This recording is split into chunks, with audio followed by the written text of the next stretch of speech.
Dear diary, yeah. Diary full of shit. Just play like me, myself, and I, no one else. Yo, I'm so legit.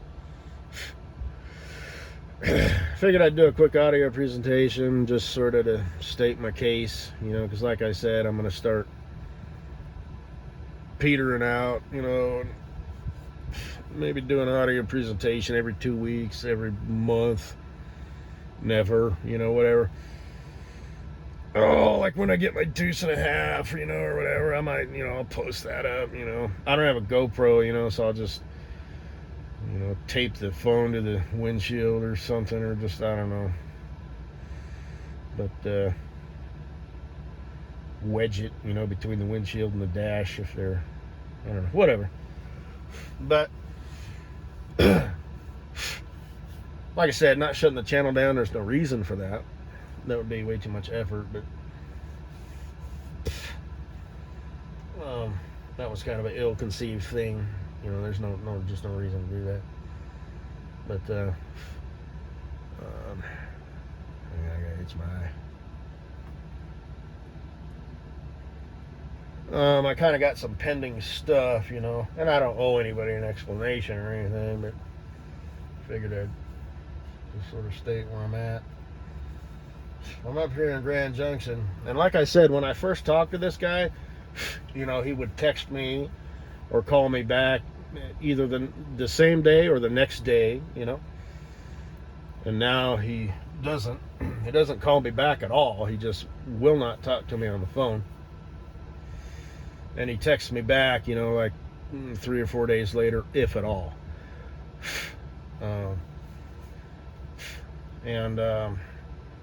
Man, for a while there, he actually reached out to me. He's like, when's your next time off? But I'm not sure if he's trying to play it and spin it and twist it and, try and word it, like I owe him money.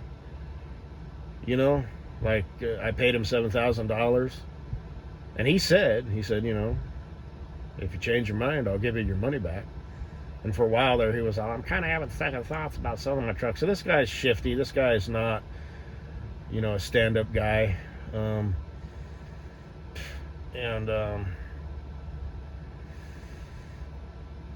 Like I said, he said he wouldn't, spend my money. He did cash the check, which, like I said, he may have been just thinking so it doesn't expire. It takes like 6 months, but, maybe he doesn't know that. Who knows? But I don't know if he doesn't want to give the money back or if he spent it, bought some supplies or equipment or whatever and just doesn't have it. But, I texted him like on a Sunday and said, I'll try and get up there next week. He texted me, hang on. And nobody cares about this. I don't know why I'm doing this.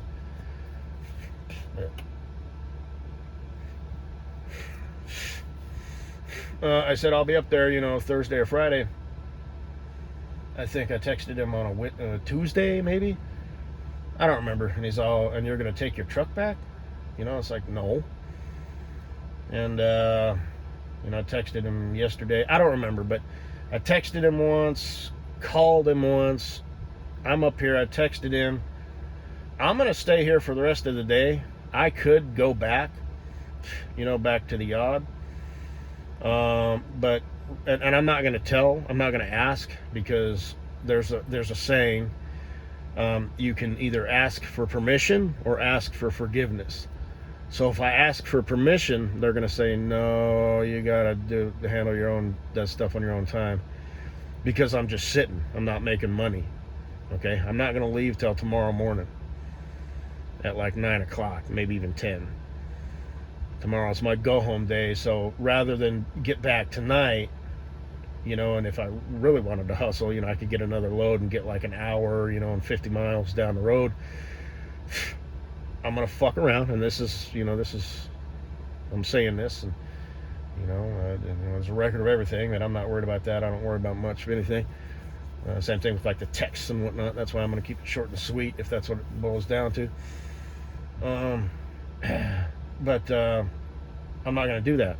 I'd rather ask for forgiveness and be honest and say, look, I know, and I'll say that. I'll say that I made that choice. He lives in Grand Junction. I made a bad decision. And whoever I end up talking to, it'll be somebody on a managerial level, right? I'll just say that that's what I did.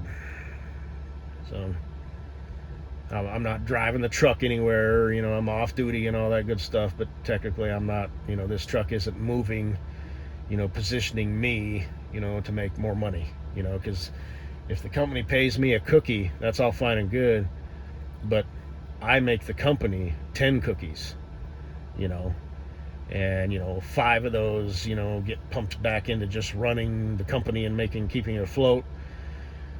Let's say 5, 6, 7, 8, 9, and then 4 of them go to profits or whatever, and 1 of them goes to me. Now I'm just sort of making that up, right? But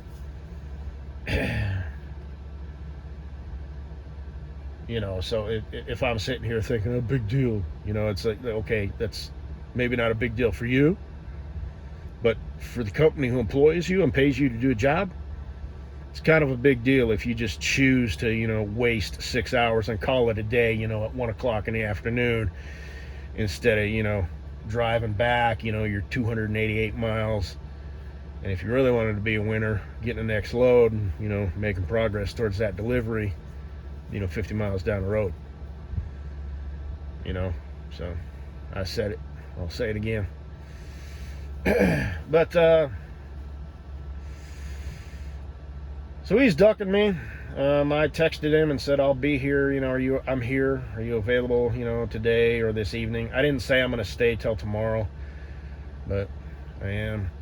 I did a review on his company, because like I said, I was up here a while ago. It looked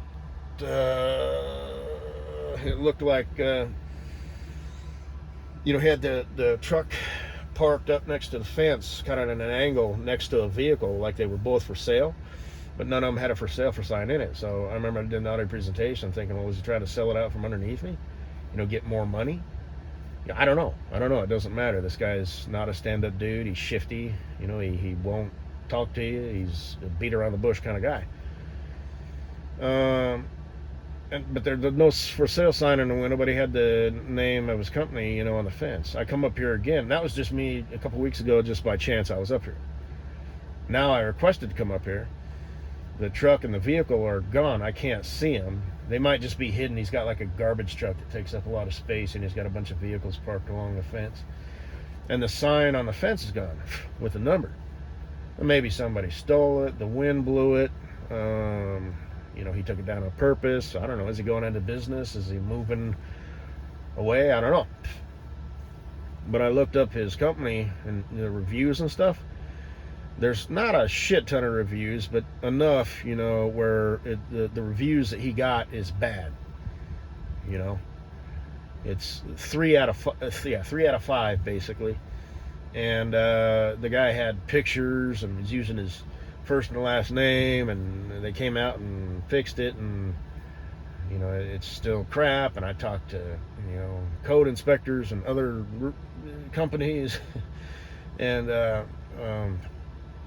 they said, yeah, this is a shit deal. This can't be fixed. And him and one other employee came out, and I think I know the employee he speaks of. I don't know if he's a son or relative or what. He's got 2 kids, but they're young. And of course his response was, old pictures, old news. Pay your $12,000 bill. Whatever that means. With exclamation points, multiple, and stuff like that. So he's a child. And there's other stuff like Angie's List and review this and review that.com, and it's all crap. Worst experience ever. I would never hire them, and total waste of time, and blah blah. And so this guy, and I will, make the effort, see what it's worth to sue, just whatever's fair, my money back plus any lawyer fees and court costs and all that.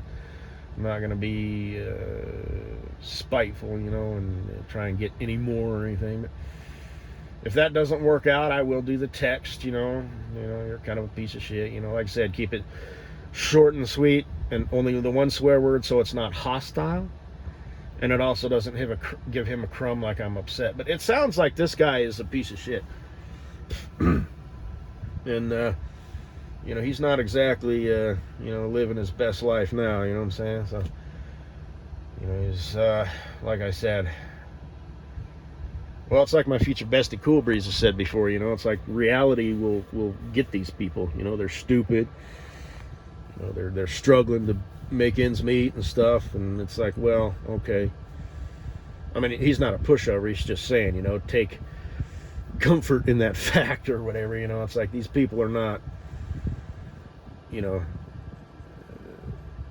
stupid people live stupid lives or whatever, sort of a deal. But because he's kind of a crazy stalker dude, and he checks in with like old bank bosses and stuff, and he's like, yeah, they're pieces of shit. I don't know how he does that. I mean, whatever information's available, but hey, whatever. I guess there's nothing wrong with that. People might say, well, that's kind of unhealthy, I would disagree, but I don't know. It's a delicate dance, like the people I stalk and whatnot. It's like once you're on the list, you're on the list.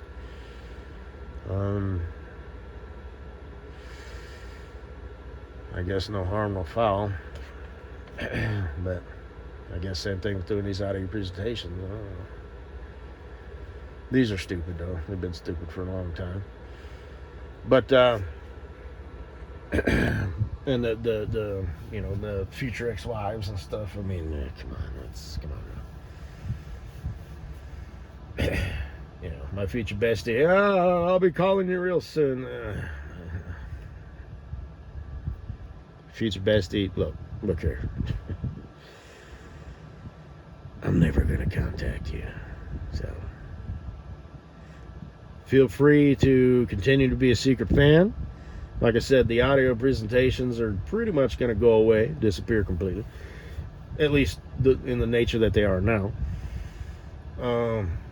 And every now and then, if something happens, like I said, when I get the deuce and a half or whatever, I'll throw up a quick little video or whatever. Hee ha hee ha hoo. But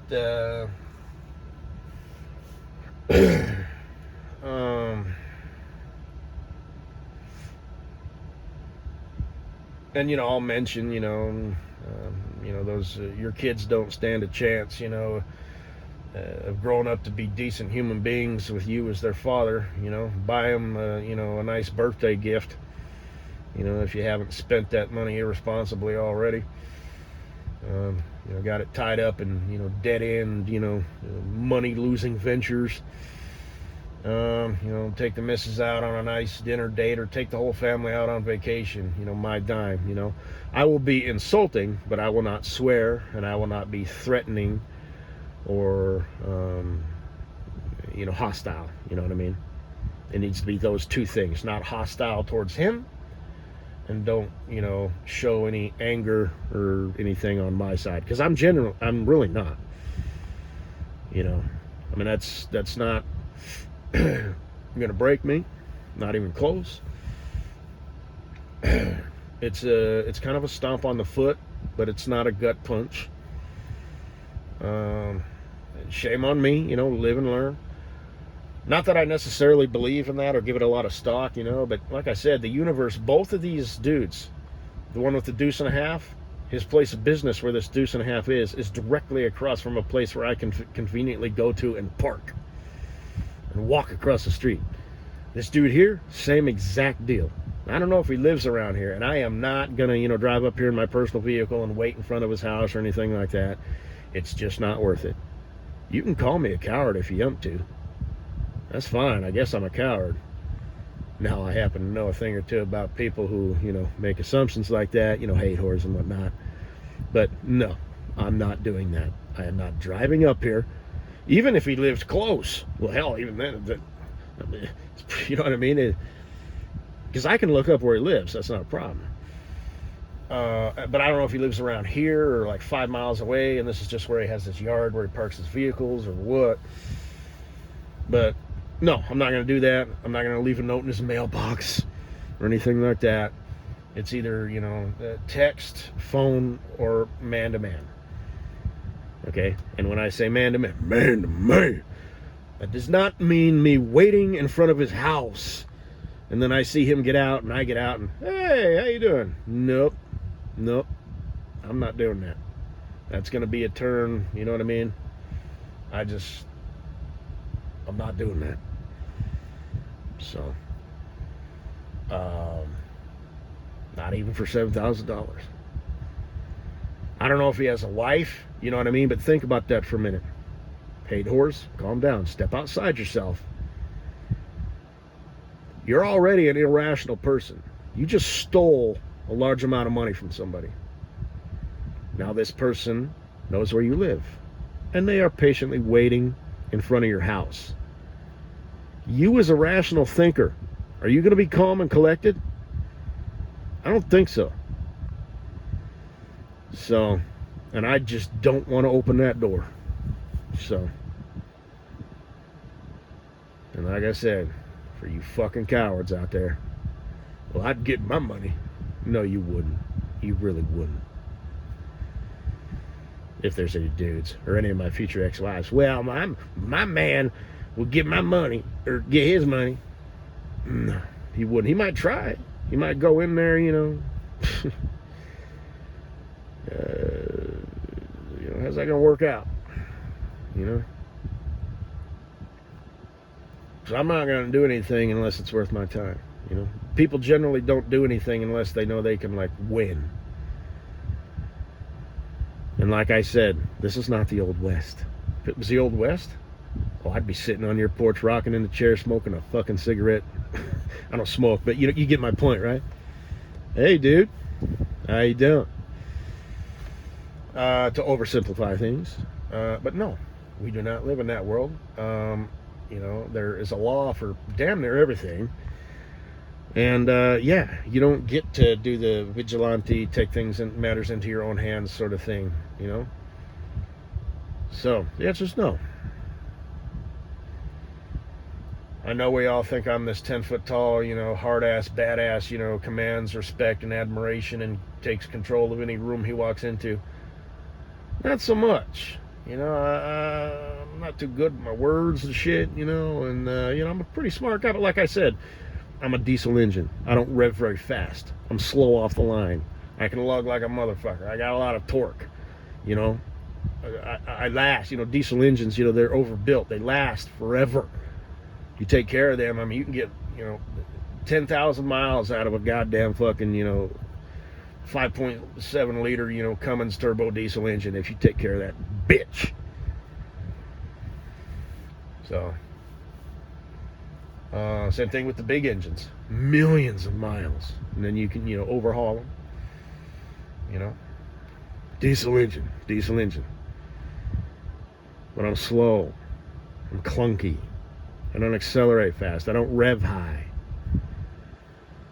So, I show up at some guy's house and he's all, what my motherfucker, show my fucking, you got some, whatever, And I'm just like, and then if I need to, and I put it down like the fucking badass that I am or whatever, right? Not interested. Not worth the fight. Not worth the trouble. Not worth the drama. $7,000. I will walk away from it. I will make my attempts to get it back. But as I said in my audio presentation a month, 2 months ago or whatever, if it's gone, it's gone. So, like I said, I'm old as fuck. Even if I was a young buck, that shit's serious. Okay? Like I said, I don't know. So for any hate whores, male or female out there in the audience thinking, you're a bitch, you're a pussy. People like you do tend to say that. But somebody who has a little bit more clout, a little bit more life experience, maybe a little bit more, in the real ones category, They know where I'm coming from. And they will back me up. You pieces of shit, you do you. Now, most likely you'll live your entire fucking life and you will never be in a situation where you know, will learn something about yourself, other people, reality, the world. You know what I mean? Well, it's just like that song. You got to know when to hold them. Got to know when to fold them. Got to know when to walk away. Got to know when to run. So, I mean, I could totally put this motherfucker in his place. You know, badass style. You know, I could show up prepared. But, no, I ain't gonna do that. Anyway, so now that I've beat that horse into the ground, I guess that's all I gotta say. 20 minutes in, 21. Oh, that's where we're at, ladies and gentlemen, boys and girls. Yes, indeed. I already knew this, though. Piece of shit.